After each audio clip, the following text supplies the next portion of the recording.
সম্মানিত মুসল্লি দিনী ভাই বোন, প্রশংসা আল্লাহর জন্য, শান্তি অবতীর্ণ হোক আল্লাহর রাসূলের উপর সাল্লাল্লাহু আলাইহি ওয়াসাল্লাম। আমরা অবগত আছি, আমাদের বিষয়ভিত্তিক বক্তব্য চলছে পবিত্রতার উপরে। সেই পবিত্রতাকে সামনে রেখে আজকের আলোচনা অপবিত্রকে কিভাবে পবিত্র করা যাবে, তা সেটা পাত্র হোক, কাপড় চোপড় হোক, কোনো জিনিস হোক, সেটা যদি অপবিত্র হয়ে যায় তাহলে তাকে কিভাবে পবিত্র করতে হবে, এ ব্যাপারে রাসূল সাল্লাল্লাহু আলাইহি সাল্লাম কি বলেন। আমরা আয়াতটি প্রথম থেকে অবগত আছি যে সেখানে কোবায় কতগুলি লোক রয়েছে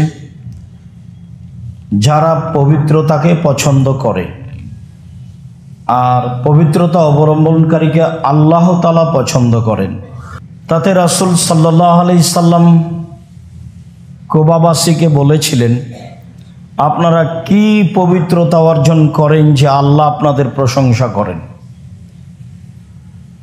তো তারা বললেন যে আমরা পবিত্রতা অর্জন করি বলতে পেশাব পায়খানার পরে পানি দিয়ে পবিত্রতা অর্জন করি, ফরজ গোসল পানি দিয়ে গোসল করি, পেশাব পায়খানার পরে পানি দিয়ে পবিত্রতা অর্জন করি, ফরজ গোসলের প্রয়োজন হলে পানি দিয়ে গোসল করি, অজু করি পানির মাধ্যমে। তো আল্লাহ তাআলা রাসূল সাল্লাল্লাহু আলাইহি সাল্লাম বললেন, এটাই হচ্ছে তোমাদের পবিত্রতা যা আল্লাহ পছন্দ করেছেন, যার কারণে আল্লাহ তাআলা তোমাদের প্রশংসা করেছেন। তো আমাদের যদি কাপড় চোপড় জিনিসপাতি অপবিত্র হয়ে যায় তাহলে তা কিভাবে পবিত্র করতে হবে? চলেন ধারাবাহিক কয়েকটা জিনিস আমরা দেখি। প্রথমে দেখি কুকুরের লালা আমরা কিভাবে পবিত্র করব। যদি কুকুর আমাদের পাত্রে মুখ দেয় তাহলে আবু হুরায়রা রাদিয়াল্লাহু তাআলা আনহু বলেন, রাসূল সাল্লাল্লাহু আলাইহি ওয়াসাল্লাম বলেছেন, ইজা শারিবাল কালবু মিন আহাদিকুম ফালইগসিলহু সাবা মাররা। তোমাদের কোনো পাত্রে যদি কুকুর মুখ দেয় তাহলে তাকে 7 বার ধৌত করতে হবে। 7 বার কেন বললেন, কি রহস্য, তা আল্লাহই ভালো জানেন।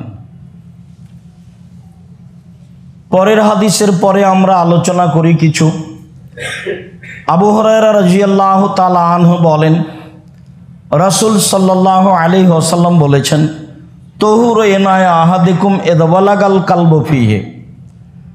তোমাদের পাত্রে যদি কুকুর মুখ দেয় তাহলে তাকে পবিত্রতার মাধ্যম হচ্ছে ফালইগসিলহু সাবা মাররা, পাত্রটি 7 বার ধৌত করতে হবে।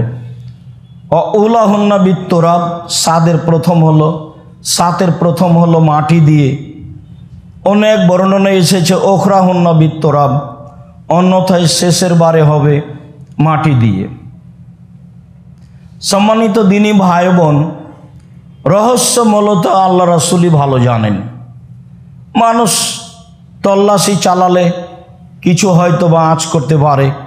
বিদ্বানগণ অনেক কিছুই বলেছেন, তাতে বলেছেন এমন কোনো মাধ্যম নেই যে মাধ্যম দিয়ে একবার ধুইলে কুকুরের লালার যে একটা জীবাণু রয়েছে সেটা শেষ হয়ে যাবে, তা হবে না। 6 বার পানি দিয়ে ধুইলে কুকুরের লালার জীবাণু শেষ হবে না, যতক্ষণ পর্যন্ত তা মাটি দিয়ে মেজে ধৌত না করা হয়েছে। তাহলে মাটি ছাড়া অন্য কোনো মাধ্যম দিয়ে কি হবে? হতেও পারে। তবে রাসূল সাল্লাল্লাহু আলাইহি সাল্লামের যুগে সাবান ব্যবহার হতো। সাবানের কথা হাদিসে এসেছে, কিন্তু তিনি সাবানের কথা উল্লেখ করেননি। হয়তোবা কুকুরের লালার মধ্যে যে জীবাণু আছে সেইটাকে পরিষ্কার করার একমাত্রই মাধ্যম মাটি। কেননা তিনি এক সময় বললেন অন্তত প্রথমবার মাটি দিয়ে মাজতে হবে।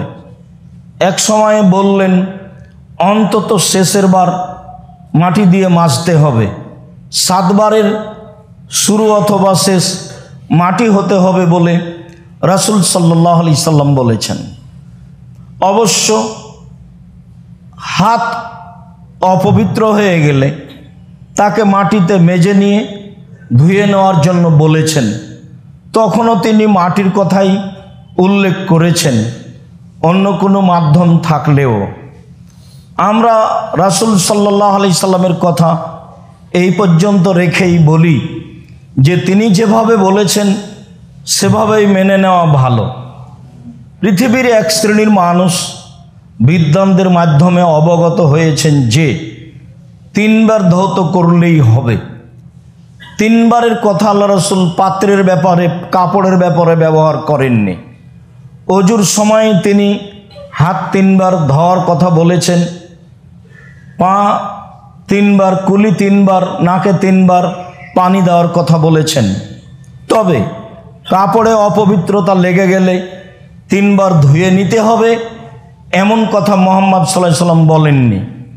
তারা কিছু এইভাবে বলেছেন যে আবু হুরায়রা রাদিয়াল্লাহু তাআলা আনহু বলেন আল্লাহর নবী বলেছেন 7 বার, অথচ আবু হুরায়রা রাদিয়াল্লাহু তাআলা আনহু নিজেই কুকুরের লালা লেগে গেলে তা তিনি 3 বার ধুয়েছেন। তিনি নিজে কি কাজ করেছেন আমরা সেটা ভাবতে চাচ্ছি না, তার বর্ণনা কতটুক বিশুদ্ধ সেটাও ভাবতে চাচ্ছি না, ভাবাই ভুল হবে। যারা আলো বলেছে চৌকুস মানুষ হলেন আব্দুল্লাহ ইবনে মাসউদ, সচেতন হুঁশিয়ার বিজ্ঞ ফাকিহ জ্ঞানীগুণী মানুষ হলেন আব্দুল্লাহ ইবনে মাসউদ, আব্দুল্লাহ ইবনে উমর। 7 বারের কথা তো তারা বলেননি। আবু হুরায়রা রাদিয়াল্লাহু তাআলা আনহু বলেছেন তিনি হলেন সহজ সরল সাধারণ ঘরের মানুষ, তার ফারাসাত, বুঝের প্রশস্ততা, জ্ঞানের প্রশস্ততা তেমন লম্বা নয়। এই বলে তারা অনেক মন্তব্য করতে চেয়েছেন। সাহাবীর ওপরে কোনো মন্তব্য করে শরীয়ত প্রযোজ্য করা আমরা কখনো বৈধ মনে করিনি। তাতে যেহেতু বুখারী মুসলিমের হাদিস, আমি বলেছি মানুষ যদি আল্লাহ রাসূলের কথা ধরা আরম্ভ করে আজ থেকে নিয়ে 20-30 হাজার বছর পরে, 5,000 বছর পরে, 50,000 বছর পরে যদি রাসূল সাল্লাল্লাহু আলাইহি সাল্লামের সব কথা ধরে নেয়, সেই কথা যদি বুখারী মুসলিমের সাথে মিল না খায় তাহলে সেটা বাতিল বলে গণ্য হবে। এ কথাই ঠিক।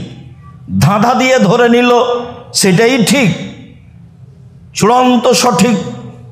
যাদের কথা দিয়ে ধর্ম আজও জাতির সামনে জীবিত আছে তাদের কথাই চূড়ান্ত হলো না।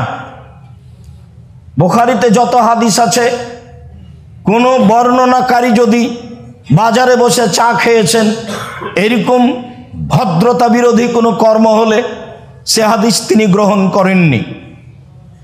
এবং যতগুলো বর্ণনাকারী আছে সব একই মাপের, যার কারণে পৃথিবীর সব মানুষ মেনে নিয়েছেন বুখারী চূড়ান্ত সঠিক গ্রন্থ বলে। সেখানেই বর্ণিত হয়েছে যে আবু হুরায়রা রাদিয়াল্লাহু তাআলা আনহু বলেন 7 বার ধোয়া ছাড়া কুকুরের লালাতে যে জীবাণু রয়েছে তা পবিত্র হবে না, এ কথাই ঠিক। তার 1 বার পানি দিয়ে হতে হবে, এ কথাই ঠিক। আব্দুল্লাহ ইবনে উমর রাদিয়াল্লাহু তাআলা আনহু বলেন কানাতিল কিলাবু তুকবালু ওয়া তুদবিরু ফি মসজিদে রাসূলুল্লাহ সাল্লাল্লাহু আলাইহি সাল্লাম ফি জামানে রাসূলুল্লাহ সাল্লাল্লাহু আলাইহি সাল্লাম ওয়া লাম ইয়াকুনু ইয়ারুশুনা ফি যালিকা শাইআন। রাসূলের যুগে কুকুর মসজিদে নববীতে এক দিক দিয়ে ঢুকতো আর এক দিক দিয়ে বের হতো। আজ নয় স্বর্ণের মতো করে তৈরি করা আছে মসজিদে নববী, সেদিন ছিল। বিগত একদিনে বুঝেছি যে মসজিদে নববী কেমন ছিল। তা ছিল লাউয়ের টাল জাংলা মাচানের মতো, ছাদ ছিল নিকটেই, পানি ভিতরে বাহিরে যা পড়তো ভিতরে তার চেয়ে বেশি পড়তো। ওখানে এটাই বলা হয়েছে আরিশন, লতা পাতা জাতীয় তরি তরকারির মাচান জাংলা যেমন, তেমনই ছিল মসজিদে নববী। তো সেই মসজিদে নববীর এক দিক দিয়ে কুকুর প্রবেশ করত, আর এক দিক দিয়ে বের হয়ে যেত। তখন তার চলা জায়গায়, তার শুয়ে থাকা জায়গায় পানি ছিটিয়ে দেওয়া হতো না। তাহলে কুকুরের লালা পাত্রে লেগে গেলে ধুইতে হবে যেভাবে, তার শরীর বা তার লালা মাটিতে পড়লে সেটা মসজিদ হোক না কেন সেইভাবে ধুইতে হবে না বা সতর্কতা অবলম্বন করতে হবে না। অত্র বুখারী মুসলিমের হাদিসে যা বোঝা যায়। মনে রাখা ভালো হবে যে আব্দুল্লাহ ইবনে আব্বাস রাদিয়াল্লাহু তাআলা আনহু বলেন, যাকারাত মাইমুনাত, একদা রাসূল সাল্লাল্লাহু আলাইহি সাল্লাম স্ত্রী মাইমুনা বললেন যে আল্লাহর নবী ফাসবাহ রাসূলুল্লাহ সাল্লাল্লাহু আলাইহি ওয়াসাল্লাম ওয়াজিমান, একদা আল্লাহর নবী চিন্তিত অবস্থায় সকাল করলেন, মুখখান দেখে খুব চিন্তিত। আমি বললাম লাকাত ইসকান্তর হায়াতাকা মঞ্জুল ইয়াউমে, সকাল থেকেই সারাদিন দেখছি আপনি খুব চিন্তিত, মুখখান বিবর্ণ। বলেন তো ঘটনা কি? আল্লাহর নবী আপনি সকাল থেকেই চিন্তিত কেন? আল্লাহর নবী বললেন, শোনো, ইন্না জিবরাইলা কানা ওয়াদানি আইয়াল কানি ফিল লাইলাতিল বারিহা ফালাম ইয়ালকানি। জিবরাইল গত রাতে আমার সাথে সাক্ষাৎ করব বলেছেন, তিনি সাক্ষাৎ করেননি। আমা আল্লাহে মা আখলাফানি, আল্লাহর কসম জীবনে জিবরাইল আমার সাথে ওয়াদা করেছেন, সাক্ষাতের খেলাপ করেছেন এমন কোনো দিন ঘটেনি। যেহেতু ওয়াদা করেছেন, খেলাপ করেননি, সাক্ষাৎ করেছেন, আজকে তিনি সাক্ষাৎ করলেন না ওয়াদা করে, কেন তা আমি বুঝলাম না, সেই জন্য আমি চিন্তিত। ফাদাল্লা যালিকাল ইয়াউম বাদাল ইয়াউম, এইভাবে কিছু সময় পার হয়ে গেল। পার হয়ে গেলে ফাওয়াকা ফি নাফসিহি জিরো কালবিন লা তাস্তাতে ফস্তাতিন লানা, হঠাৎ তার মনে হলো আমাদের খাটের নিচে মনে হয় কুকুরের বাচ্চা আছে, কুকুরের বাচ্চা আছে মনে করে তিনি দেখলেন ফা আমারা বেহি ফা উখরে যা, হ্যাঁ দেখলেন ঠিকই আছে। আদেশ করা হলো, কুকুরের বাচ্চাটাকে বের করে দেওয়া হলো। ফা খাজা বেয়াদিহি মান ফানাজা আলাইহি, তিনি নিজে হাতে পানি নিলেন, যেখানে কুকুর শুয়েছিল সেখানে তিনি পানি ছিটিয়ে দিলেন। ফা আতা জিবরাইল, ছিটানো শেষ হতে না হতেই জিবরাইল চলে আসলেন। আল্লাহর নবী বললেন, আনতা ওয়াদানি আনতাল কানি লাইলাতাল বারিহাতা লাম তালকানি, আপনি আমার সাথে ওয়াদা করেছিলেন গত রাতে সাক্ষাৎ করবেন, আপনি আসলেন না কেন? এটা হলো আল্লাহর নবীর প্রথম কথা। কেমন আছেন, কি ঘটনা, কি নিয়ে এসেছেন, এগুলো কথা নয়। কথা হলো এই সাক্ষাতের সাথে সাথে গত রাতে আসার ওয়াদা করেছিলেন, আসেননি কেন? আগের বারে বললেন আল্লাহর কসম জীবনে জিবরাইল কোনদিন ওয়াদা করে খেলাপ করেননি, তাই আমি চিন্তিত। বলেন আসেননি কেন? তখন জিবরাইল বলছেন আজাল, হ্যাঁ আসেনি মানে এসেছিলাম। লাম নাদখুল বাইতান ফিহে কালবুন ওয়া তাসাবির, যেই ঘরে কুকুর এবং ছবি থাকে সেই ঘরে প্রবেশ করি না।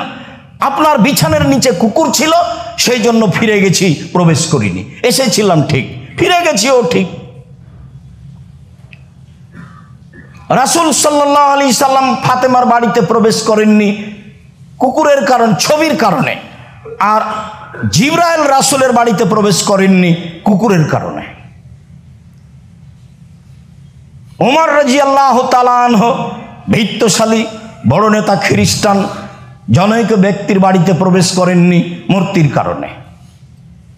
আমরা একটা আলোচনা রেখেছি ছবি ও মূর্তি, সময়ের গতিতে বিস্তারিত দেখবেন। ছবির সাথে ভালোবাসার কোনো প্রশ্নই আসে না, সেলফি এগুলো কোনো প্রশ্নই আসে না। সারা পৃথিবীর মানুষ যদি একদিকে হয়ে যায়, তবুও ছবি মূর্তির সাথে ভালোবাসার কোনো প্রশ্নই আসে না। পুতুল হোক, ছবি হোক, মূর্তি হোক, ভাস্কর্য হোক, যেটাই হোক না কেন তার সাথে কোনো আপোষ নেই। পেপার পত্রিকা নিলেও তাকে ভিন্ন ঘরে রাখতে হবে, সব ঘরে রাখা হবে না, এ কথাই ঠিক। মূল কথাই ফিরে যায়। এখন এখানে জিবরাইল আসবেন ঘরে, তো যেখানে কুকুর ছিল সেই জায়গায় পানি ছিটাতে হলো, তাহলে জিবরাইলের বিষয়টি আরো ভিন্ন। কুকুর মসজিদে প্রবেশ করলো, তাতে পানি ছিটাতে হলো না। মসজিদে কুকুর প্রবেশ করলো, তাতে পানি ছিটাতে হলো না। ওটাও বুখারী মুসলিমের হাদিস, এটাও বুখারী মুসলিমের হাদিস। মানে ফেরেশতারা ভিন্ন পদার্থের মানুষ, ওরা ভিন্ন পদার্থের জাত, ওরা এরকম মানুষ যেটাকে গ্রহণ করতে পারে না এরকমের সাথে তাদের হিসাব নিকাশ নেই। তারা নূর দিয়ে তৈরি, মানুষ মাটি দিয়ে তৈরি, জিন আগুন দিয়ে তৈরি, সবার ভিন্ন ভিন্ন গতিবিধি, সবার ভিন্ন ভিন্ন পদার্থ। সম্মানিত দিনী ভাই বোন, কুকুরের লালার জীবাণু ভিন্ন ধরনের, এ ব্যাপারে খুব সতর্ক থাকতে হবে। তবে কুকুরে কাপড় ছুঁয়ে নিলে অজু নষ্ট হয় না। কুকুর যদি কোনো জায়গায় বসে থাকে তাহলে সেই জায়গা অপবিত্র হয়ে গেছে এমন বোঝা যায় না বুখারী মুসলিমের হাদিসে, কেননা সেখানে আল্লাহর নবী পানি ছিটিয়ে দিলেন না। কিন্তু যেখানে কুকুরের বাচ্চা ছিল বিছানার নিচে, সেখানে তিনি নিজে হাতে পানি ছিটালেন। অবশ্যই কোনো রহস্য কারণ রয়েছে। চলেন পরের কথাই যাই। পেশাব, পেশাব থেকে পবিত্রতা অর্জনের ব্যাপার। আবু হুরায়রা রাদিয়াল্লাহু তাআলা আনহু বলেন, কামা রাবিউন ফাবালা ফিল মসজিদে, একজন পল্লীর বেদউইন অশিক্ষিত মানুষ মসজিদে নববীতে আসলেন, এসে পেশাব করতে লাগলেন। ফাতানাওয়ালাহু আসহাবু রাসূলিল্লাহ সাল্লাল্লাহু আলাইহি সাল্লাম, তো সাহাবীগণ বলতে লাগলেন, এই কি করলে ছি কি করলে তুমি, এই পেশাব করছো কেন, এরকম কিছু কথা বলতে লাগলেন। রাসূল সাল্লাল্লাহু আলাইহি সাল্লাম বললেন, দাও হো, ওকে পেশাব করতে দাও, ছেড়ে দাও। ও হারিকু আলা বাউলিহি দালবান মিন মাইন, এক বালতি পানি নিয়ে এসে পেশাবের উপরে ঢেলে দাও। এই কথা বলার পরে আল্লাহ রসুল যে বাক্য বললেন, সে বাক্য আমি আর আপনি কেমনে মেনে চলি, এইটুকু সাহাবী করছিলেন। তখন আল্লাহ রসুল বললেন, শোনো, ইন্নাম বৈস্তুম মুয়াসসিরিনা, তোমাদেরকে পাঠানো হয়েছে মানুষের সাথে সহজতা করার জন্য। অলাম তুবাসু মুয়াসসিরিনা, তোমাদেরকে মানুষের সাথে কঠোরতা করার জন্য, মানুষ বেকায়দায় পড়ে যাবে এইরকমের জন্য তোমাদেরকে পাঠানো হয়নি। চলাতে ফিরাতে, চাকরিতে বাকরিতে, যে কোনো জীবনে, বাসে গাড়িতে, বহু জায়গায় আমি আর আপনি কঠোর হয়ে বসি। আরবিরাও খুব কঠোর দেখা যায় সময়ের গতিতে। এমনভাবে দেখেছি যে একটা মহিলা মানুষ ওই পাথরে চুমা দিবে, সেই জন্য চলে গেছে সবাকে ডিঙ্গিয়ে, তাকে একবারে ধরে বের করে দিয়েছে, তাকে চুমা দেওয়ার মতো সুযোগও দেয়নি। আবার এখান দিয়ে ঢোকা নিষেধ আছে, তো ঢুকেই গেছে, এখন আবার তাকে ধরে বের করে নিয়ে এসে বলেছে ওখান দিয়ে যাও। মানে ঢুকে গেছে, যে রাস্তা দিয়ে ঢুকতে হতো সে রাস্তায় ঢুকেনি, সেই জন্য ধরে এখন বলে যেটা দিয়ে ঢুকতে হতো সেটা দিয়ে যাও। অথচ ওখানে চলে গেছে ওখানে ঘুরে আবার আসতে বলছে, যেখানে সেখানে এখানে আসতে বলবে তো ভিন্ন রাস্তা দিয়ে। এখন এইটা কতটুকু সহজতা, এইটা কতটুকু কঠোরতা, সাহাবীগণ তো বললেন, এই থামো থামো থামো, এরকম একটা বোঝা যাচ্ছে। তাকে কিছু বলতে লাগলেন, ছি মসজিদে পেশাব করছো কেন, এরকম কিছু শব্দের ভাবে বোঝা যাচ্ছে। আরো একটা হাদিস আসছে, তখন আল্লাহ রাসূল বললেন, ছাড়ো, পেশাব করতে দাও। তারপরে তিনি বললেন, দেখো, তোমাদেরকে পাঠানো হয়েছে মানুষের সাথে সহজতা করার জন্য, মানুষের সাথে কঠোরতা করার জন্য নয়। কে যে কোনো জায়গাতে স্বাভাবিকভাবে একটা মানুষকে বেকায়দায় ফেলার চেষ্টা করবেন না। সামান্য সুবিধার জন্য তাকে, সামান্য সুবিধার জন্য, নিজের সামান্য সুবিধার জন্য তাকে এরকম একটা কঠিনতা বিপদে ফেলে দিবেন। সে গরিব মানুষ হোক, সে ভ্যানওয়ালা হোক, সে রিক্সাওয়ালা হোক, সে যেই হোক না কেন, আপনার ক্ষমতা থাকলেই সামান্য ব্যাপারে তাকে বেকায়দায় ফেলবেন। মনে রাখতে হবে, বুখারী মুসলিমের বাক্য দিয়ে চিরদিনের জন্য হারাম। সম্মানিত ভাই বোন, আনাস রাদিয়াল্লাহু তাআলা আনহু বলেন, ইন্না কুন্না নাহানু ফিল মসজিদে মা নবী সাল্লাল্লাহু আলাইহি সাল্লাম, একদা আমরা এরকম বসেছিলাম মসজিদে নববীতে, অনেক মানুষ বসে আছি মসজিদে নববীতে। ফাজারাবিউন, একজন পল্লীর বেদুইন অশিক্ষিত মানুষ আসলো। ফাকামা, বলো, ও দাঁড়িয়ে পেশাব করতে লাগলো মসজিদে। তাহলে এটা তাদের স্বাভাবিক ব্যাপার ছিল, এটা তাদের কাছে ভারী কোনো ব্যাপার ছিল না। আসলে সে পাগল এ কথা নয়, তো দাঁড়িয়ে পেশাব করতে লাগলো। ফাকালা আসহাবু রাসূল, মা রাসূল, সাহাবীগণ বললেন, থামো থামো থামো, পেশাব করো না, পেশাব করো না, এইভাবে সাহাবীগণ বলতে লাগলেন। তখন আল্লাহ রসুল বললেন, লা তুজরিমুহু, তোমরা তার উপরে কঠোরতা করো না, তোমরা তাকে ধমক দিও না, দাউহু, তাকে ছেড়ে দাও। ফাতারাকুহু, তারা তাকে ছেড়ে দিলেন, কিছু বললেন না। হাত্তা বালা, বেশ সুন্দর মতো পেশাব করে নিল। যখন করা শেষ হলো তখন আল্লাহ রসুল বললেন, শোনো, ফাদাহু, তাকে ডাকলেন, ডেকে বললেন, শোনো, ইন্না হাজিল মাসাজিদ লা তাসলুহু লিশাইইন মিনাল কাদারে ওয়াল বাউলি, এই মসজিদ পেশাব এবং অপবিত্র জিনিসের জন্য নয়। মসজিদ পেশাব, অপবিত্র, ময়লা এরকম কিছুর জন্য নয়। এই কথা বলার পরে তিনি বলছেন, ইন্নামা হিয়া, নিশ্চয়ই মসজিদ সমূহ, লিযিকরিল্লাহি, এক আল্লাহকে ডাকার জন্য। সালাম দেওয়ার পরে লাফ দিয়ে দাঁড়ানো অভ্যাস খুবই খারাপ। সাধারণত সালাতের পরেই যেটা এসেছে সেটাই জিকির। সব হাদিস গ্রন্থে বলা আছে, বাবু জিক্রে বাদা সালাত, সালাতের পরে জিকির। মসজিদ হচ্ছেই মাত্র লিযিকরিল্লাহ, এক, এটাই প্রথমে আল্লাহ রাসূল উল্লেখ করলেন। 2 সালাত, সালাতের জন্য। 3 কিরাতিল কোরআনে, কোরআন তেলাওয়াতের জন্য। আমরা বাংলাদেশি মানুষ হিসাবে বাড়িতে কোরআন তেলাওয়াতে অভ্যাসী, আরবিরা মসজিদে কোরআন তেলাওয়াতে অভ্যাসী। যারা গেছেন হজ করতে বা অন্য সময়ে, বা যারা কাজ করেছেন তাদের ভালো অবগতিতে আছে। মসজিদ হলো কোরআন তেলাওয়াতের জন্য, সালাতের জন্য, আর আল্লাহকে ডাকার জন্য। এই কথাটা আল্লাহ রাসূল ওই বেদুইন অশিক্ষিত মানুষকে বললেন। এরপরে ওয়া আমারা রাজুলান মিনাল কওমে, উপস্থিত যারা ছিল তাদের একজনকে বললেন, সেটা উমার হতে পারে, সেটা আবু বকর হতে পারে, সেটা কোনো ব্যক্তি হতে পারে। বললেন, পানি নিয়ে এসে পানি এখানে ঢেলে দাও। ফাজাবে দালবিন মিন মাইন ফাসান্নাহু আলাইহি, একজন সাহাবী গিয়ে পানি নিয়ে এসে সেখানে পেশাবের উপরে ঢেলে দিল। পেশাবের উপরে পানি ঢেলে দিলে সেই পেশাব চলে যায়, জায়গা পবিত্র হয়ে যায়, এ কথাই ঠিক। পেশাব অপবিত্র, এ কথাই ঠিক। ইতিপূর্বে আমরা অবগত হয়েছি যে রাসূল সাল্লাল্লাহু আলাইহি সাল্লাম 2টা কবরের পাশ দিয়ে চলছিলেন, একটা কবরের পাশ দিয়ে চলছিলেন। তাতে তিনি বললেন, 2টি কবর, তাতে তিনি বললেন যে কবর 2টিতে শাস্তি হচ্ছে, তবে বড় পাপের কারণে শাস্তি নয়। একজন পেশাব থেকে সতর্কতা অবলম্বন করতো না, কাপড়ে পেশাব ছিটে লাগতো, আর একজন বদনাম করত, সেই জন্য শাস্তি হচ্ছে। মানুষের পেশাব ভয়াবহ, এই কথাই ঠিক।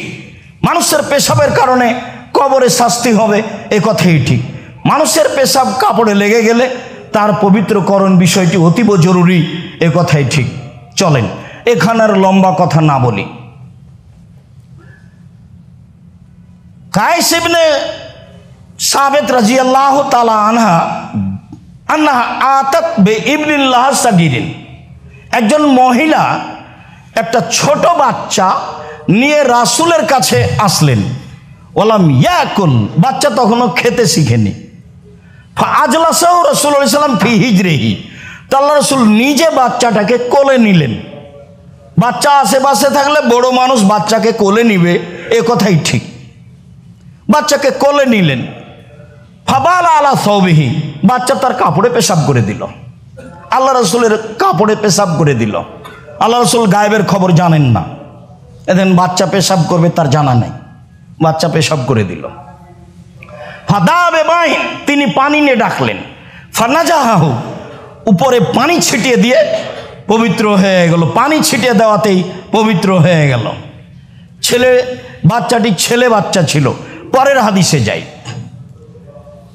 লোবাবা বিনতে হারিস রাদিয়াল্লাহু তাআলা আনহা বলেন যে কানাল হুসাইন ইবনে আলী ফি হিজরে রাসূলুল্লাহ সাল্লাল্লাহু আলাইহি ওয়াসাল্লাম, একদা আলীর ছেলে হুসাইন নানার কোলে নাতি ছিলেন। ফাবালা আলা সাওবিহি, নাতি নানার কোলে পেশাব করে দিল। তিনি বলছেন, মহিলা বলছেন, আমি বললাম যে ইলবাস সাওবান, আপনি আরেকটা কাপড় পরেন। ওয়া তিনি জারাকা, আপনার লুঙ্গিটা খুলে দেন। লাগসেলাহু, আমি একটু ধুইয়ে দিই। আল্লাহ রসুল বললেন, শোনো, ইন্নামাল ইগসালু মিন বাউলিল জারিয়া, মেয়ে সন্তান হলে তার পেশাব ধুইতে হয়, ও ইউনাজ্জাহ লে বাউলিল গোলামে, আর ছেলে সন্তান হলে তার পেশাবের উপরে পানি ছিটিয়ে দিতে হয়। আগের বাক্য মনে রাখবেন, বাচ্চাটি খেতে শিখেনি, ওলাম ইয়াকুল, এখনো খেতে শিখেনি। আমরা যেটা আগে থেকে জানি সেটা ঠিক আছে।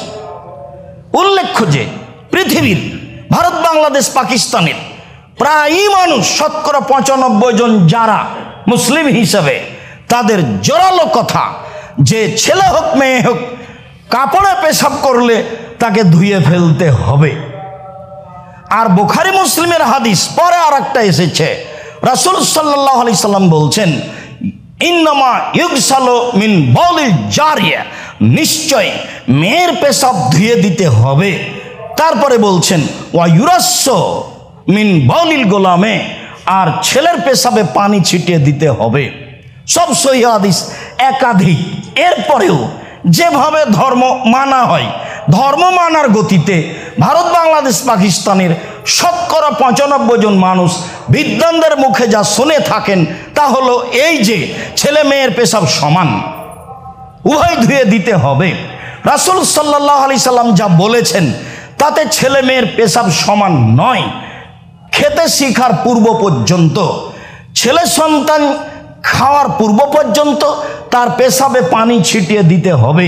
মেয়ে সন্তান খাক আর না খাক, জন্মের পর থেকেই কাপড়ে পেশাব করে দিলে সে কাপড় ধুয়ে ফেলতে হবে, এ কথাই ঠিক। এটা অত্র হাদিসের প্রথম কথা। দ্বিতীয় কথা হচ্ছে এই যে আল্লাহ রাসূলকে বললেন লুঙ্গি খুলে দেন। আব্দুল জাহিদ সাহেব, আপনি লুঙ্গি পরেন কেন? আসলে পরতে ভালো লাগে, এই জন্য। রাস্তাঘাটে সব দেশেই। আমি এর সাথে যে অন্য কোনো কারণে এমনটা করি না, মূলত ভালো লাগে এই জন্য। তো রাসূল সাল্লাল্লাহু আলাইহি সাল্লামকে বললেন যে আপনার লুঙ্গিটা খুলে দেন, আমি ধুয়ে দিই। হাদিস তো বুখারী মুসলিম, মানে রাসূল সাল্লাল্লাহু আলাইহি সাল্লাম লুঙ্গি পরতেন। অত্র হাদিসে আরো জরুরি কথা যে মহিলাদের কাজ এরপরে ধারাবাহিকভাবে আসবে, মহিলারাই এই কাজ করবে। আল্লাহ রাসূলকে বললেন মহিলা যে আপনার কাপড়টা দেন, এই কাপড়টা পরেন, আপনার কাপড়টা আমি ধুয়ে দিই। তাহলে স্বাভাবিক একটা সচেতন মহিলা মানুষ এরকম পর্যায়ে গেলে বা কোনো সম্মানী মানুষের এরকম ঘটলে যারা আশেপাশে আছে তাদেরকে দ্রুত সিদ্ধান্ত নিতে হবে, ভাবার সুযোগ নাই। তাড়াতাড়ি মহিলা বলছে যে আরেকটা কাপড় পরেন, আপনার লুঙ্গিটা দেন, আমি ধুয়ে দিই। এটা হলো মহিলাদের কাজের অন্তর্ভুক্ত। মহিলা বাড়ির মানুষ, বাড়ি সামলাবে, ছেলে মেয়ে সামলাবে, স্বামী সেবা করবে, হাটে বাজারে যাবে, চাকরি বাকরি করবে, এই জন্য তাকে সৃষ্টি করা হয়নি। যখনই মহিলারা মাঠে যাবে, অধিকার চাইবে, না বুঝেই, ও তো পড়াশোনা জানে না, অধিকার তার হলে হয়ে গেল। অধিকার যে কি? অধিকার মানে জেনা, অন্যায়, অবিচার, এসবগুলো অধিকারের নাম। এটা হলো যেটা তার কাজ, সেখানে থাকলে সে সম্মান সহকারে বসবাস করতে পারবে। সম অধিকার নয়, মর্যাদা চাই। যাওয়ার সময় একটা বই দেখবেন, বইয়ের নাম সম অধিকার নয়, মর্যাদা চাই। আসলে সম অধিকার কেন চাইব? আমাদের যেটা মান সম্মান আল্লাহ দিয়েছেন, যেটা রাসূল সাল্লাল্লাহু আলাইহি সাল্লাম দিয়েছেন, সেটা আমাদের প্রয়োজন। বুঝে আমল করার চেষ্টা করি। সম্মানিত ভাই বোন, আল্লাহুম্মা সাল্লি আলাইহি, আল্লাহুম্মা বারিক আলাইহি।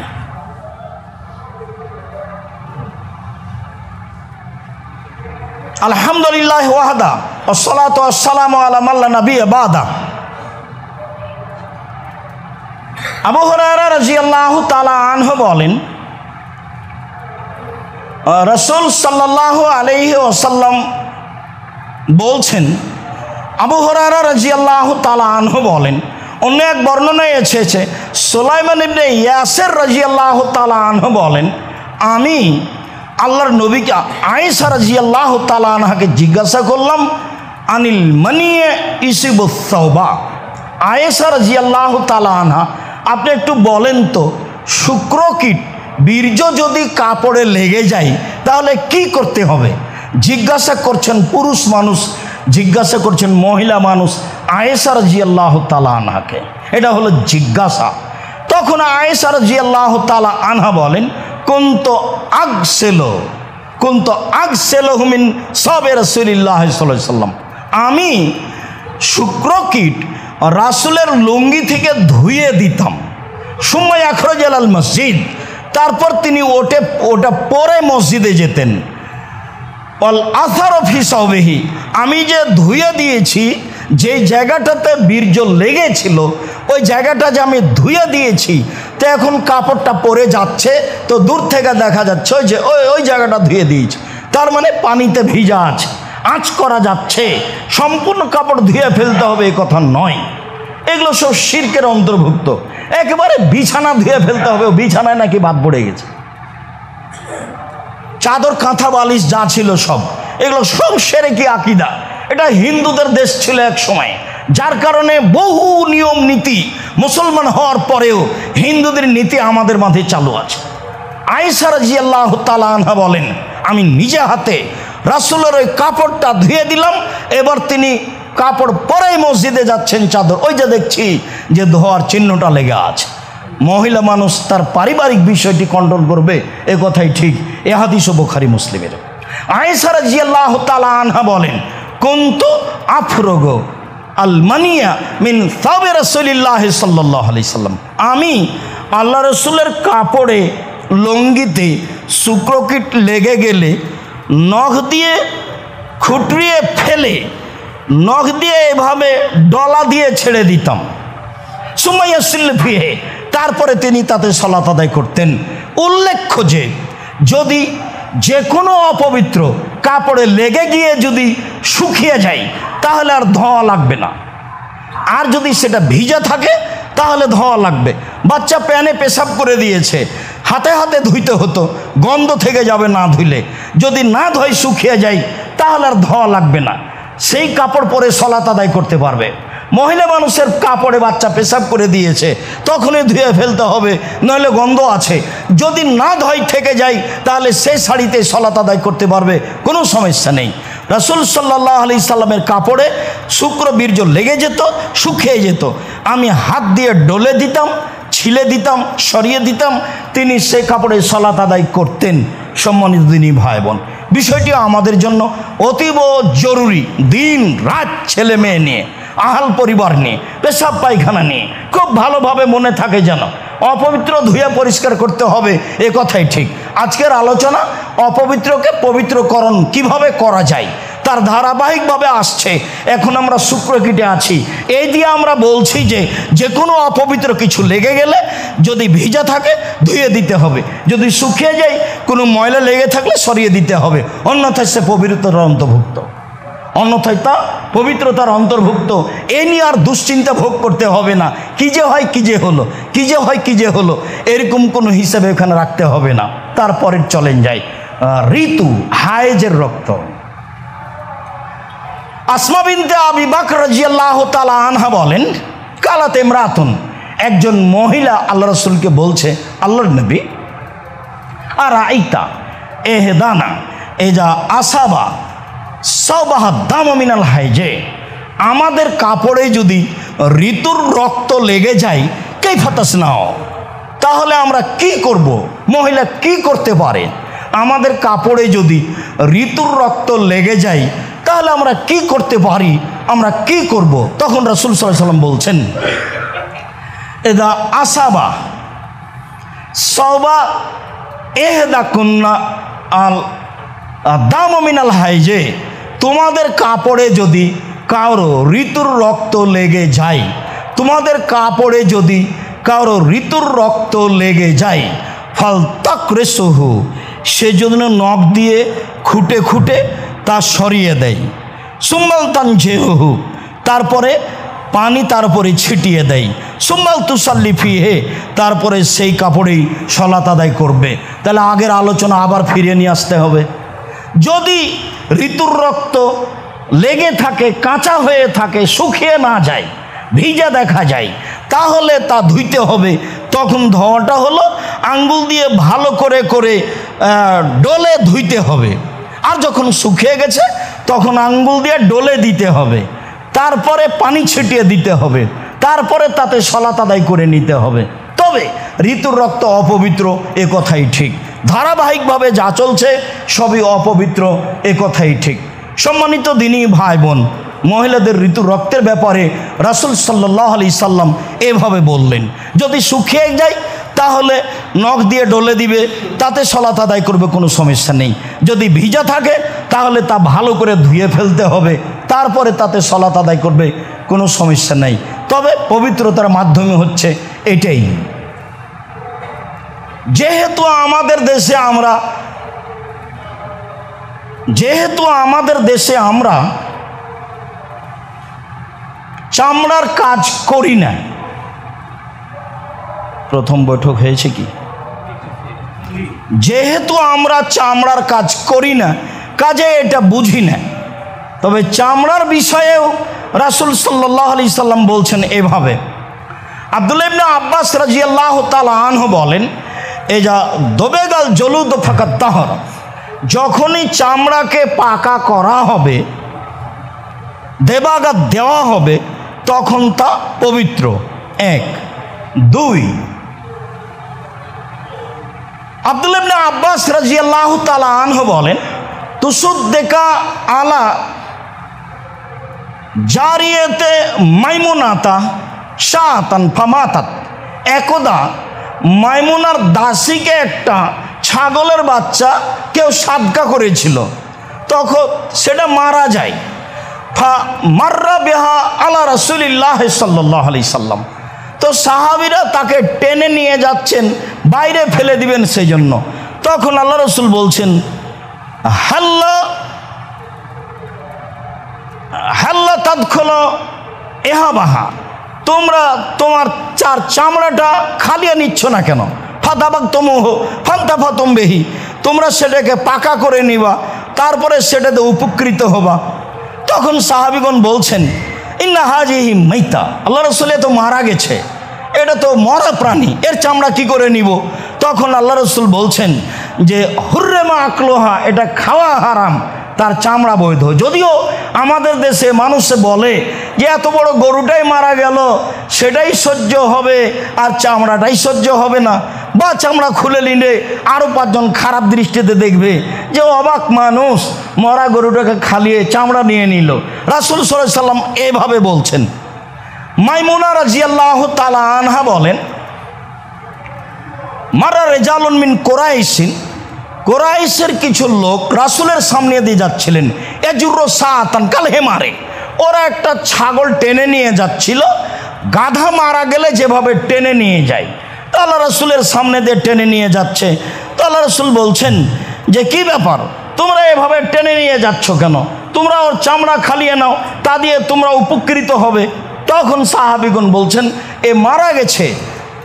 তখন রাসূল সাল্লাল্লাহু আলাইহি সাল্লাম বলছেন, ইউতাহিরু আল মাউ আল কারাদ, পানি এবং সালাম নামক গাছের পাতা, সলম নামক গাছের পাতা, পানি এবং সলম নামক গাছের পাতা দিয়ে একে পবিত্র করা যাবে, কোনো সমস্যা নেই।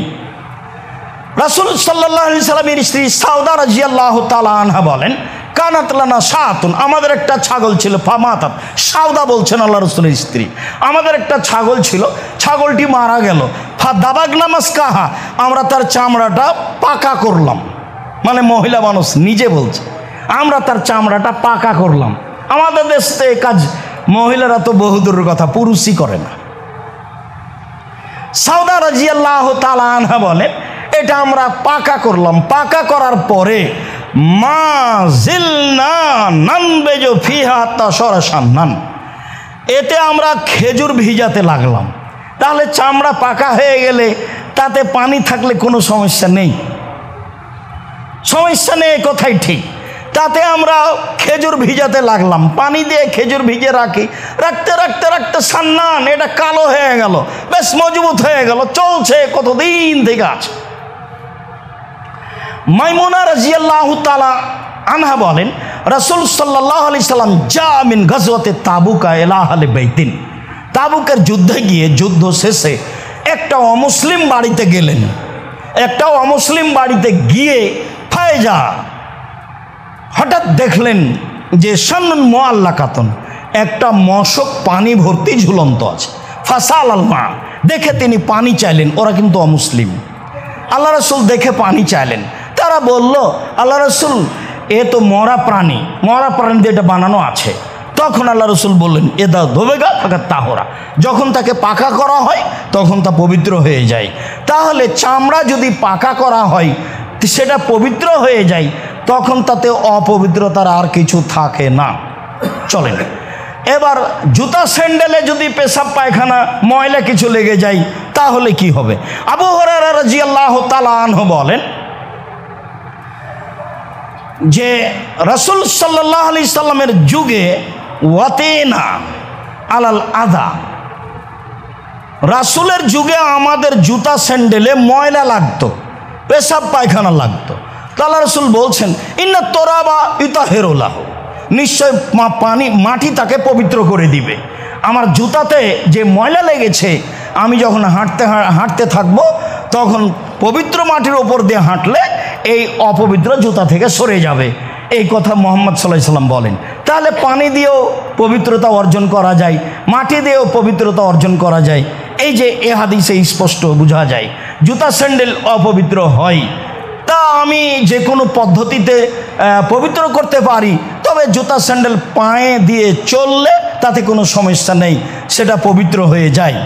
আবু হুরায়রা রাদিয়াল্লাহু তাআলা আনহু বলেন, নুসাল্লি মা রাসূলিল্লাহ সাল্লাল্লাহু আলাইহি সাল্লাম আলা নাতাওয়াদ্দা বিল মাউতে, আমরা জুতা স্যান্ডেল পরে পায়ে হাঁটার পরে সেই জুতা স্যান্ডেল পরেই সালাত আদায় করেছি, ওযু করিনি। আমরা জুতা স্যান্ডেল পরে সেই জুতা স্যান্ডেল পায়ে দিয়ে হেঁটেছি, হেঁটে সেই জুতা স্যান্ডেল পরেই সালাত আদায় করেছি, আমরা আর ওযু করিনি। হ্যাঁ, জুতা স্যান্ডেলও অপবিত্রতা থাকে। ওই যে বুখারী মুসলিমের হাদিসে আল্লাহ রাসূল সালাত চলাকালীন পায়ের জুতা খুলে দিলেন, তো সাহাবীগণ খুলে দিলেন। তো সালাতের পরে আল্লাহ রাসূল বলছেন, কি ব্যাপার তোমরা জুতা খুললে কেন? বলে, আপনাকে খুলতে দেখেছি সেই জন্য। তারা কত অনুসারী ছিল, সালাতে বলাই লাগেনি, দেখেই খুলেছেন। রাসূল সাল্লাল্লাহু আলাইহি সাল্লাম 23 বছরে ইমামতি করেছেন। 23 বছরে কোনো এক ওয়াক্ত সালাত মুসাল্লির দিকে মুখ না করে কাতার সোজা করুন, পায়ে পা মিলিয়ে দাঁড়ান, প্রাচীরের মতো হয়ে দাঁড়ান, ফাঁকা বন্ধ করেন, এই কথা না বলে কোনোদিন সালাত শুরু করেননি। কিয়ামত পর্যন্ত সময় থাকলো। দেশের পাশের দেশের শতকরা 95, 98, 99 জন ইমাম একামত চলছে, ওই দিকেই মুখ করে আছে। আর যদি পাগড়ি থাকে তাহলে ময়লা পাগড়ি পেঁচানো চলছে। শেষ হতে না হতে আল্লাহ আকবার, জীবনে আপনার দিকে মুখামুখি হয়ে বলবেন, তারপরে সালাত শুরু করবেন, এটা আপনি দেখতে পাবেন না, অবাক হতে হয়। আমি কি বলতে যাচ্ছি এই সাহাবীগণ অনুসরণে কত সতর্ক ছিল। এত সতর্ক মানুষকে প্রতিদিন বলা লাগবে, 5 বার বলা লাগবে, প্রতিদিন বলা লাগবে, 5 বার বলা লাগবে, 23 বছর বলা লাগবে, এটা কথা হলো? এটাই সুন্নাত। এই জন্য বলতে হবে, সালাত শুরু করলে বলতে হবে, এটাই সুন্নাত। না বলে কোন ইমাম সালাত শুরু করবেন, উনি রাসূলের বিরোধিতা করেন, এটাই চূড়ান্ত। এত সতর্ক মানুষকে কেন 5 বার বলতে হবে? কেন 23 বছর যাবত বলতে হবে? বুখারী মুসলিমের হাদিস। সালাতের মধ্যে আল্লাহ রাসূলকে এসে জিবরাইল বলছেন, জুতায় ময়লা আছে, খুলে দেন। আল্লাহ রাসূল সালাতের মধ্যে জুতা খুলে দিয়েছেন। সালাম ফেরার পরে বলছেন, দেখছেন সাহাবীগণ খুলে দিয়েছেন। আল্লাহ রাসূল বলছেন, কি ব্যাপার তোমরা খুললে কেন? বলে, আপনাকে সালাতে খুলতে দেখেছি সেই জন্য। আরে আমাকে খুলতে দেখেছো? জিবরাইল আমাকে বললেন আপনার জুতাতে ময়লা আছে, সেজন্য আমি খুলে দিয়েছি। তো তোমাদের জুতাতে ময়লা কখন? সেইটা পরের কথা। আমি যেটা বলতে যাচ্ছি, অনুসরণ। কত অনুসরণের ব্যাপারে সতর্ক ছিলেন সাহাবীগণ। তারপরে এই কথাটা 23 বছর যাবত কোনো একদিন কোনো এক ওয়াক্ত না বলে সালাত শুরু করেছেন, এইটা প্রমাণ করতে পারবে না মানুষ কিয়ামত পর্যন্ত। তারপরেও চলে না। সম্মানিত দিনী ভাই বোন, বলছিলাম চলেন এবার অপবিত্র কাপড়, আমরা কাছাকাছি চলে আসছি। অপবিত্র কাপড় অপবিত্র হয়, এ কথাই ঠিক। ঋতুর কারণে হোক, শুক্রকীট বীজের কারণে হোক, পেশাবের কারণে হোক, পায়খানার কারণে হোক, বাচ্চার ছেলের কারণে হোক, ময়লা মাটি অপবিত্র মাটির কারণে হোক, হয়, এ কথাই ঠিক। কালাত ইমরাতুন লি উম্মে সালমা, উম্মে সালমা রাদিয়াল্লাহু তাআলা আনহা একজন মহিলা বলছেন, শোনেন উম্মু সালমা, ইন্না উতিল জাইলি, আমার আঁচল লম্বা। তারা কি শাড়ি পরতেন? কেন বলছেন আমার আঁচল লম্বা? জি না, শাড়ি পরতেন না, চাদর পরতেন, চাদর গায়ে দিতেন। এখনও যারা হজ সফরে যাবেন, যারা ইরাকের মহিলা দেখবেন বিশাল চাদর এভাবে বুকের সাথে জড়িয়ে নিয়ে হাঁটছে। উমরাতে গিয়ে দেখেন এরকমই চাদর। এই চাদরই ছিল আপনার ফুফুর, আপনার খালার, আপনার মায়ের। আজ থেকে না 10, 15, 20 বছর আগে রাস্তায় হাঁটলে, রাস্তায় কোনো মানুষ দেখলে এভাবে দাঁড়াতেন সরে। ভুলে যাচ্ছেন নাকি? তারপরে যখন রাস্তা থেকে লোকটা চলে যেত তখন আপনার ফুফু আবার রাস্তায় হাঁটতেন। এটা তো আমারই কতদিন দেখলাম আমার ফুফুকে সাথে নিয়ে আমাদের বাড়িতে আসছি, তখন আমার খালাদের সাথে নিয়ে আমি বাড়িতে এসেছি আমার মনে নাই। আমার ফুফুকে না আমাদের বাড়িতে আসতেন, আমি আসতাম, আরও কে আসতো এটা আমার মনে পড়ে। আমার ফুফু আমাদের বাসায় আসলে আমার দাদি বেঁচে আছেন না আছেন কোনো কথা নেই, এত স্বাধীন, যা ইচ্ছা তাই করবেন, রান্না বান্না যা তাকে ভালো লাগে, কেউ কিছু বলতে পারবে না। তার ভাবিরা, আমার মা, আমার চাচি, কেউ কিছু বলতে পারবে না। তা আমার ফুফুকে নিয়ে আমি বহুদিন এসেছি। এটাই চাদর, ইনি উতিল জাইলি, আমার গায়ের চাদর লম্বা। ও আমসি আলাল কাদারে, আলাল মাকানিল কাদারে, আমি অপবিত্র জায়গা দিয়ে হাঁটি, আমি অপবিত্র জায়গা দিয়ে হাঁটি। তখন উম্মু সালমা বলছেন, ইতাহেরোহা মা বাদাহু, যে অপবিত্র জায়গা দিয়ে হেঁটেছ এর পরে যে পবিত্র জায়গা আছে সেইটা তোমার কাপড়কে পবিত্র করে দিবে। মানে কাপড়টা তাহলে মাটিতে ছেঁচড়ে লেগে যেত। পায়জামাই পরে আছে আপনার আমার মেয়ে হাঁটু পর্যন্ত উপরে দেখা, আর একটা মানুষ ঢুকবে পায়জামার ভিতর দিয়ে, আর একটা মানুষ ঢুকবে। ঢং যখন উল্টে যায়, গার্জেন যখন অচল হয়, অভিভাবক যখন অচল হয়, তখন লাগামবিহীন চলে পরিবার। যার কারণে মালিক জানতে পারলো না শিষ্টাচার কি জিনিস। মেয়ে যে এত ফাঁকা পায়জামা পরে আছে সে বুঝতে চায় না। চাদর মাটিতে ছেঁচড়ে যায় হেতুই তিনি বলছেন যে আমার আঁচল লম্বা, অপবিত্র জায়গা দিয়ে হাঁটি, তো আঁচল তো অপবিত্র হয়, তাহলে কি হবে? তখন উম্মু সালমা বলছেন, আল্লাহর নবী বলেছেন পরের মাটি এই চাদরকে পবিত্র করে দিবে। একজন মহিলা রাসূল সাল্লাল্লাহু আলাইহি ওয়াসাল্লামের দরবারে এসে বলছেন, ইন্না লানা তারিকান ইলাল মসজিদ মুনতানিতান, আল্লাহ রাসূল মসজিদ আমাদের বাড়ি থেকে মসজিদ যাওয়ার রাস্তাটা অপবিত্র। আল্লাহ রাসূল আমাদের বাড়ি থেকে মসজিদ যাওয়ার রাস্তাটা অপবিত্র। কাইফা নাসনাউ ইযা মুতিরনা, বৃষ্টির সময়তে আমরা কি করব? বৃষ্টির সময়তে কি করব? মানা ফলো, বৃষ্টির সময়তে কি করব? তখন আল্লাহ রাসূল বলছেন, আলাইসা বাদা যালিকা আতিয়াব মিনহা, রাস্তায় চলতে চলতে ভালো রাস্তা কি তারপরে হবে না? কালাত বালা, জি হ্যাঁ হবে, সবই তো মাটি, পাকা তো আর নয়। তো অপবিত্র রাস্তার পরে কি পবিত্র রাস্তা হবে না? হ্যাঁ হবে। তখন আল্লাহ রাসূল বলছেন, হাজে হেবে হাজেহি, এইটা ওইটাকে পবিত্র করে দিবে, এইটা ওইটাকে পবিত্র করে দিব, এইটা ওইটাকে পবিত্র করে দিব। অপবিত্রতা 3 বার ধৌত করতে হবে কাপড়কে, এর প্রমাণ নেই। কাপড়কে আপনি ধৌত করবেন আপনার রুচিতে। রুচি যদি সন্দেহযুক্ত হয়, যাকে বলা হয় কি অশোষা, তাহলে তার আপনি কাপড় ধুইতেই পারবেন না। আপনি এতে টয়লেটেই থেকে যাবেন কয়েক ঘন্টা। যখনই বের হবেন তখনই মনে হয় ইন্না লিল্লাহ, আমার কাপড়ে মনে হয় ছিটা পেশাব লেগেছে, আমার কাপড়টা মনে হয় এদিকে লেগে গেল, ঠেকে গেল, কাপড়টা মনে হয় টয়লেটে ঢেকে গেছে। আপনাকে শয়তান মেরে ফেলে দিবে, আপনাকে শয়তান ধরেছে। আপনি একবার ধুয়ে নিয়ে, মনটা যদি খুব বেশি চাই, মনে হয় পেশাব লেগেছিল, ভালো হলো কি না, অপবিত্র কিছু লেগেছিল, ভালো হলো কি না, আর একবার ধুয়ে নেন। দিয়ে এখন শয়তান যা বলেন একটা মানবেন না, শয়তান যা বলেন একটা মানবেন। বলবে আপনি শয়তানকে বলবেন কাপড় ধুবো না, ময়লা লেগে থাক, যা যা সর, কাপড় ধুবো না, যা, পেশাব লেগে থাক তবু ধুবো না, পায়খানা লেগে থাক তবু ধুবো না, তুই সর এখান থেকে। ও আপনাকে মেরে ফেলে দিবে যদি অশোষায় একবার আপনার ভিতরে ঢুকে। তাহলে আপনি জিন্দগিতে আর পবিত্রতা অর্জন করতে পারবেন না। 40 কদম কি 40 ঘন্টা পরে আপনি পবিত্রতা অর্জন করতে পারবেন। শয়তান ধরেছে ওকে, যার না মানুষে বলে ভূতে ধরেছে। কাজে এই পথই বাতিল, 3 বার ধৌত করতে হবে, এ কথা আল্লাহ রাসূল বলেননি। ধুইতে হবে একবার, এটাই ঠিক। আপনার রুচিতে না কুলালে আর একবার ধলেন, সেটা ভিন্ন কথা। 5 বার 7 বার ধুইতে হবে এ কথা আল্লাহ রাসূল বলেননি। পেশাব পায়খানা লেগে যাওয়া কাপড় যদি মাটি দিয়ে ঘেঁষে যায় তাহলে পবিত্র হয়ে যায়, এ কথাই রাসূল সাল্লাল্লাহু আলাইহি ওয়াসাল্লাম বলেছেন। পবিত্রতা অর্জন করতে গিয়ে আপনাকে আর আপনার স্ত্রীকে শয়তান যেন বেকায়দায় না ফেলে।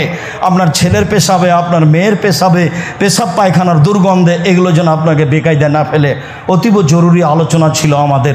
পেশাব পায়খানা লেগে গেছে, শুকিয়ে গেছে, আর কোনো সমস্যা নেই। সম্মানিত দিনী ভাই বোন, নাহা রাসূলুল্লাহ সাল্লাল্লাহু আলাইহি সাল্লাম আন লুবসে জলদি সেবায়ে, হিংস্র প্রাণীর চামড়া অপবিত্র। হিংস্র প্রাণীর চামড়া যদি পোশাকে থাকে সেই পোশাক ব্যবহার করা হবে না। হিংস্র প্রাণীর চামড়া যদি জুতা স্যান্ডেলে থাকে তাহলে সে জুতা স্যান্ডেল ব্যবহার করা হবে না। আল্লাহ রাসূল আমাদেরকে নিষেধ করেছেন হিংস্র প্রাণীর চামড়া ব্যবহার করতে এবং হিংস্র প্রাণীকে বাহন হিসাবে ব্যবহার করতে, বা হিংস্র প্রাণীর চামড়া বাহনে ব্যবহার করতে নিষেধ করেছে। অপবিত্রতার আলোচনা আমরা এই কয়েকটি আলোচনা পেশ করলাম, 8-9টা ধারাবাহিক রয়েছে। যদি আপনার কোনো জায়গায় অস্পষ্টতা থেকে যায় তাহলে আপনি পরবর্তীতে বললে আমরা সেই বিষয়ে স্পষ্ট করার চেষ্টা করব ইনশাআল্লাহ। সম্মানিত দিনী ভাই বোন, আমরা আপনাদেরকে এখানে এসে যেটা বলছি, প্রথম কথা হলো এই, আসলেই আমরা আপনাদেরকে চূড়ান্ত সঠিক ধর্ম দেওয়ার সুবাদেই জুমার দিন আন্তরিকভাবে এখানে ডাকি। এক শ্রেণীর মানুষ ধর্মের নামে সত্য কথা বলে না, এ কথাই ঠিক, বা পরিস্থিতিতে বলতে পারে না, এ কথাই ঠিক, বা অবগতিতে না থাকার কারণে বলে না, এটাও হতে পারে। মর্মে আমরা এইখানে আপনাদেরকে প্রতি জুমাই আপনি, আপনার ভাই, আপনার বোন, বন্ধু বান্ধব, আত্মীয় স্বজন সম্ভবপর জুমার দিনে উপস্থিত হওয়ার চেষ্টা করেন। আমাদের আলোচনার ধারাবাহিকতায় বিষয়ভিত্তিক আলোচনাতে ধর্মীয় ব্যাপারে আপনাকে আমি চূড়ান্ত সঠিক ধর্ম দেওয়ার চেষ্টা করব ইনশাআল্লাহ। আপনাকে উপকৃত করার যে কোনো মূল্যে চেষ্টা করব ইনশাআল্লাহ। মর্মে কথাটি মূল্যায়ন করার চেষ্টা করবেন। দ্বিতীয় জরুরি কথা হচ্ছে এই, একটু মন খুলে জামিয়া সালাফের জন্য দোয়া করবেন। আমার মনে বড় সাপ, আমি এদেশের মাটিতে উন্নত মানের প্রতিষ্ঠান গড়বই করবো ইনশাআল্লাহ। সব কিছুই মোটামুটি প্রস্তুত, কিছু কিছু ঘাটতি থাকলেও সেটা মানুষের কারণেও থাকে, সেটা আল্লাহর পরীক্ষার কারণেও থাকে। সব কিছু প্রস্তুত, তারপরেও শিক্ষা মানে চূড়ান্ত স্তরে আছে কি না, কিছুটা ঘাটতি মানুষ হিসেবে থাকতেও পারে। আপনি অন্তর থেকে দোয়া করবেন যাতে করে ঘাটতি না থাকে। মানুষের ভালোবাসা নিয়ে চূড়ান্তভাবে মানুষের ছেলে মেয়েকে উচ্চ শিক্ষা দেওয়ার প্রাণপণে চেষ্টা করতে পারি, আল্লাহ এ তৌফিক দান করুন। আর যেহেতু আপনাকে এখানে ডাকি, সেই সুবাদেই এখানে আশাটা যেন বহাল থাকে, চলমান থাকে, এই জায়গাটা যেন বহাল থাকে, চলমান থাকে। যতদিন মসজিদ করতে না পারছি ততদিন পর্যন্ত আপনার দানের হাতটা যেন খাটো না হয়। এক এক জুমায় ভালোই দেখি, আর এক এক জুমায় আপনার মন খারাপ থাকে নাকি তা আমি বলতে পারছি না। কারো দানের হাতটা যেন খালি না থাকে, কম হোক বেশি হোক। নামটাও লিখাবেন দানে, মাসিক দানে, সাপ্তাহিক দানে, আর কোটাটা ফিরে যায় না যেন। আমরা কর্মচারী যারা আছে সেও একটা কয়েন হোক না কেন, আল্লাহ রাসূল যে কথাটা বলেছেন সেটা যেন ভুল না হয়। কয়েনের কথাটা বলছি যেন আপনার ভুল না হয়। এটা তো শহর, কয়েন কেন করবেন? 500-1000 দিয়ে শুরু করবেন, তাহলে এটা সহজ হবে। কেন? শহরে পয়সা ইনকাম করেন। এক যুগে মানুষ, এক শ্রেণীর মানুষ এদেশে বসবাস করে, তারা বলে আয়ে এ অনদ দিতে হবে। আয় অনুপাতে কি দিতে হবে? এ অনদ দিতে হবে। তারা যে অন্যায় করছে সে কথা ঠিক নয়, অন্য কাজ করে সেটা ভিন্ন কথা। এটাই আল্লাহ বলেছেন, এটাই রাসূল বলেছেন, আপনার আয়ের একটা অংশ দানে থাকতে হবে, এটাই ঠিক। তো আমরা তো মনে করছি জামিয়া সালাফে সেটা সবচেয়ে উত্তম জায়গা দান করার জন্য, তাহলে আমি কেন একটা অংশ করব না? করব, এ কথাই ঠিক। আল্লাহ আমাদের তৌফিক দান করুক সম্ভবপর, কোটাটা যেন ফিরে না যায়। আর আল্লাহ রাসূল যেভাবে বলেছেন দানের কথা, সেটা যেন আমরা ভোগ করতে পারি ইহকালে ও পরকালে। দান দিয়ে ইহকালে বিপদ থেকে মুক্ত থাকব, আর পরকালে জান্নাত পাবো ইনশাআল্লাহ। এটাই দানের মৌলিক লক্ষ্য। আল্লাহ আমাদের যারা মারা গেছে তুমি তাদের কবরের শাস্তি মাফ করো, যারা অসুস্থ বাড়িতে হাসপাতালে তুমি তাদের আরোগ্য দান করো, যারা আমরা বেঁচে আছি তুমি তাদেরকে তোমার রাসূলের পদ্ধতি অনুযায়ী চলার তৌফিক দান করো। আজকে যে অপবিত্রতাকে কিভাবে পবিত্র করতে হবে এ ব্যাপারে আমরা একটা গুরুত্বপূর্ণ তথ্যবহুল আলোচনা করলাম। যারা আমাদের সামনে আছে, যারা অনলাইনের সময়ে অবগত হবেন, সকলেই যেন এইভাবে পবিত্রতা অর্জন করতে পারেন, এই তৌফিক তুমি দান করো। তুমি আমাদের দেশের নিরাপত্তা দাও, আমরা যেন আহাল পরিবার নিয়ে শান্তি সহকারে নিরাপত্তা সহকারে বসবাস করতে পারি, রুজি উপার্জন করতে পারি। এটা তুমি করে দাও। তুমি সর্বশক্তিমান, তুমি সব কিছু করতে পারো। তুমি আমাদের সৃষ্টি করেছ, তুমি আমাদের সৃষ্টি করে দেশে বেকায়দায় ফেলো না। তুমি সর্বশক্তিমান, আমাদের বাঁচার পথ সহজ করে দাও, আমাদের রুজি সহজ করে দাও, আমাদের রুজিতে বরকত দাও, আমাদের আহাল পরিবারে বেঁচে থাকার পথ সহজ করে দাও। তোমার দরবারে এই জোরালো দাবি দেওয়া দোয়া রেখে আজকের জুমার খুতবা এখানে শেষ করলাম। আল্লাহুম্মা সাল্লি আলাইহি, আল্লাহুম্মা বারিক আলাইহি।